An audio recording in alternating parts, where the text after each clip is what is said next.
Hey guys, it's takasta here again. Welcome to another video review. So today I'll be reviewing the Razer Mamba edition as opposed to the Razer Tournament edition, which I also have reviewed and will be uploading the video alongside this Mamba review. So if you have watched my Razer Mamba Tournament edition video, this might be a little ad nauseum.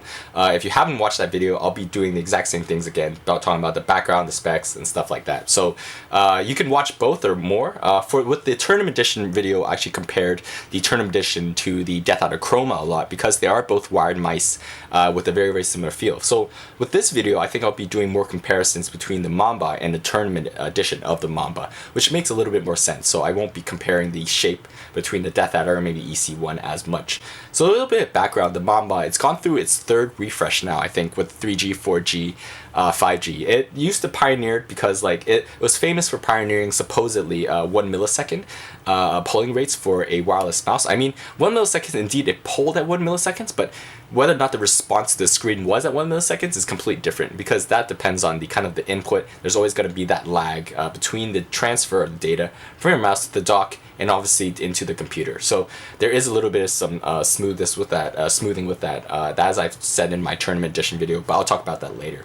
With the specs of the mouse, the specs, if you watch my unboxing for the Mamba, the box is freaking huge. Well, it still uses the same as the Tournament edition. There is no difference between the Tournament and this one, other than the fact that it is wireless. So 16,000 5G sensor, it takes up to 5G acceleration, 100,000 per link hertz, and basically the chroma stuff.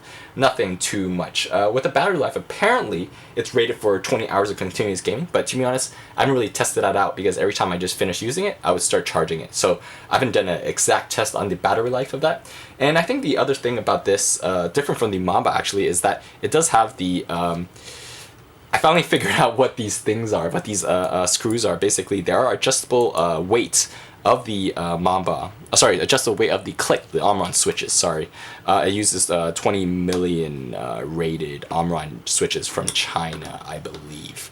Yes. Now moving on to the price of the mouse. So this mouse is quite expensive.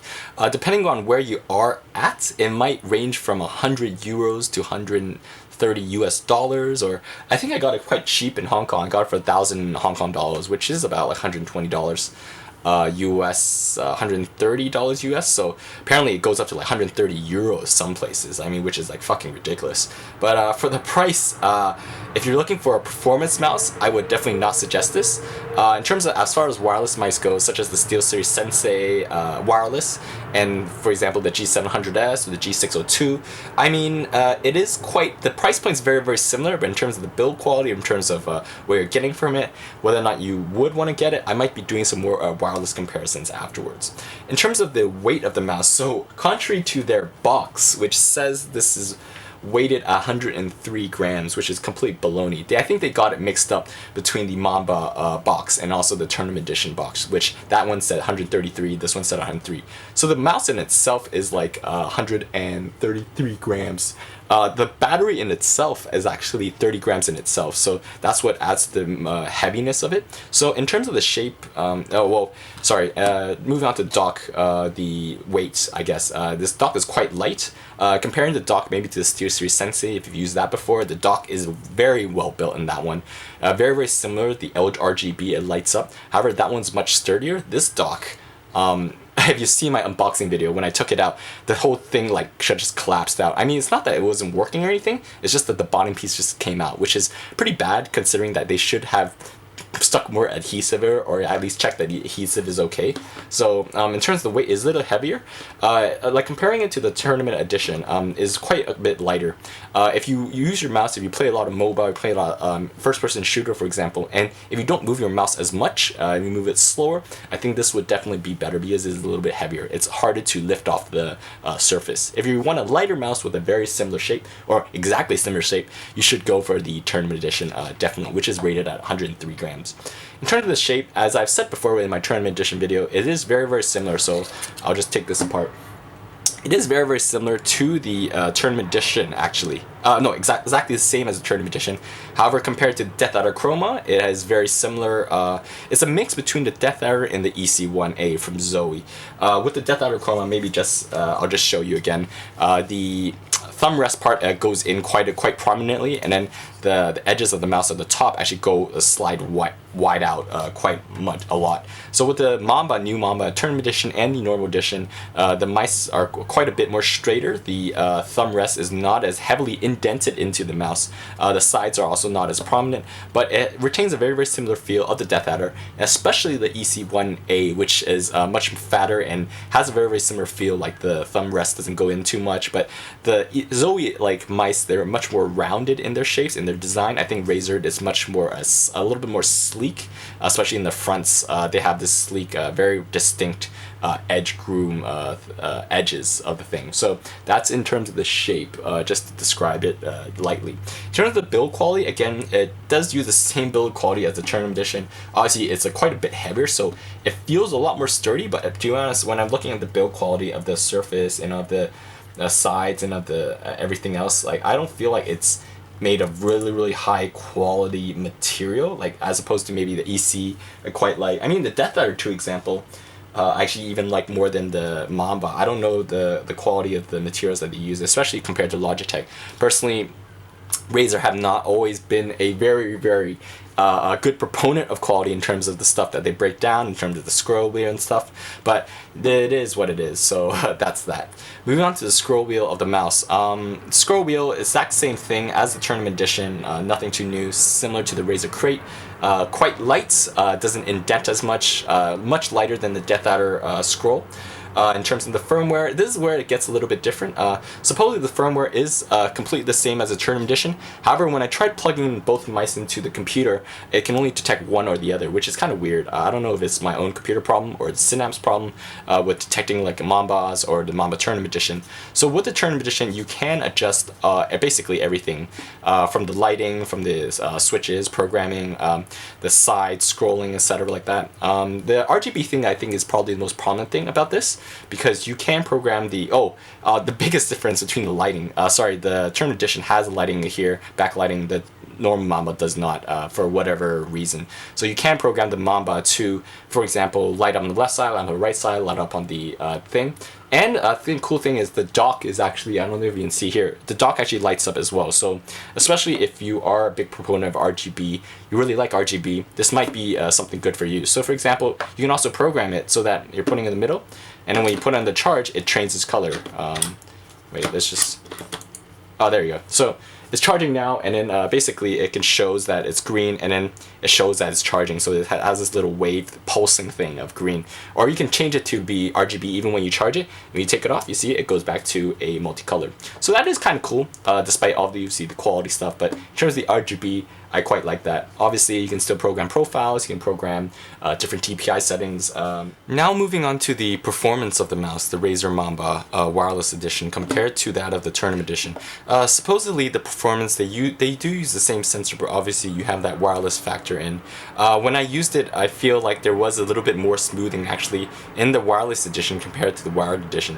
You can actually take the wire connected to the dock and actually plug it in directly if you suddenly like run out of battery, for example. So it's a little bit annoying, but supposedly the battery is rated for 20 hours, so as long as you put it back on the charging dock, you should be fine.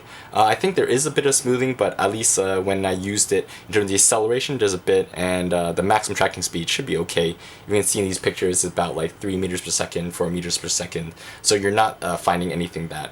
It does suffer the same Z-axis problem found in other PTE sensors, especially with the Tournament Edition of the 2015 the Mamba as well. So personally, I think the performance-wise, it's definitely not the best, but if you do want a wired mouse which has somewhat decent performance, some people prefer the PTE sensor, laser sensor, compared to the AVGO sensor. I personally don't have that big of a preference, but as far as wireless mice goes, it's not too bad compared to the maybe SteelSeries Sensei wireless and the G602, which does use a slightly different sensor actually, and maybe like the G700S, for example. So I mean, I did play a lot of Dota with this, and I did find that the Z-axis did affect me quite a bit. With Dota, I didn't need as much precision with my acceleration, for example, so I could still move my mouse as much, but there definitely is that lag, I think, that I definitely can feel compared to, for example, my EC2A here, and for example, maybe like Death Adder Chroma, or even the EC1A No, this is not the EC2A, sorry, this is the ZA, sorry, that I actually game with a lot. So coming from an optical sensor to a wireless Mamba using PTE, I do feel quite a big difference. But if you're not as worried about that and you don't mind the slight bit of lag, input lag and the smoothing, and if you maybe use lower DPIs, it might work. For people who might want this for maybe more of a graphic design purposes and you like high DPI, 6000 DPI, 10,000 DPI for example, this might work for you. However, I think for gaming purposes, it might not be the best. I mean, it does do a job for as far as wireless mice goes. If you play single player games, which maybe if you're you don't have to move the screen as much. Finally, I want to talk about maybe the arm-on switches actually, because this is what is different between the Mamba and the Tournament Edition. So with this, if you see these little screws here, you can actually take out a dedicated little screwdriver and screwdriver in to make it tighter, and screwdrive it out like counterclockwise to make it not as tight. So they do use arm-on switches, so inherently they are not that heavy, I guess. So they're not that tight. It's not that hard to click on, if you can hear it in these buttons right here. However, when you do screw it on, the click does become noticeably tighter and heavier and harder to click and quite stiffer, I think is probably the better way to describe it. So for people who like adjustable stiffness to the click, is actually quite nice. The stiffness, you can make it quite stiff, and personally I don't like making it that stiff. I tried it with the left and the right, and definitely the lighter feel of the more natural arm-ons do work better. So how it works actually, I think inside they just have a mechanism which is actually like they have a spring which actually tightens the spring, which actually tightens the shortens the distance. Therefore, I think it's a function that you can live without. So in conclusion, what do I think about this wireless mouse compared to maybe the Tournament Edition and other wireless gaming mice? So maybe in the wireless section, compared to the SteelSeries Sensei G700S 602, I personally prefer maybe the SteelSeries Sensei wireless, because it is a bit more well built. The quality of control, it's not like this is bad, but I just don't feel like the quality control is really done that well, especially with the dock when I took it out and just completely broke down. So but in terms of the RGB, it does this function really nicely. I like the programmability. I like the fact that you can adjust the click stiffness of the switch. I mean, this is kind of just like a gimmick. I don't think it helps that much. People who maybe use, like for example, the Zoe harder Huano switches, for example, might want this. But to be honest, I'm not that big of a fan, or it's more like just a gimmick, and you can or cannot do it. In terms of the performance, you still suffers from the Z-axis problems, still suffers from smoothing, a little bit of acceleration, and but in general it still works. I mean, I played a lot of Dota with this, played a couple of games. It is a bit heavier compared to the Tournament Edition, definitely. If you want a lighter mouse, go for the Tournament Edition. If you want a heavier mouse, you can go for this, or just don't use Razer altogether. So to be honest, it's really up to you. At this price point of 120, 130 euros, would I say it's worth it? I would say only if you want kind of like a wireless option where and you like the RGB, you can probably go get it. Personally, I don't think I'd buy this if it's for my personal use. I probably wouldn't use this. It's kind of a thing that I would maybe display and look really cool, but I may not use it from a day-to-day basis. Although in terms of the comfort level, it's definitely very comfortable. A mix between the Death Adder and the Zoe EC series. So you really do have to evaluate these things for your own. I guess on your own, see if it's worth the money, see if you kind of want these features.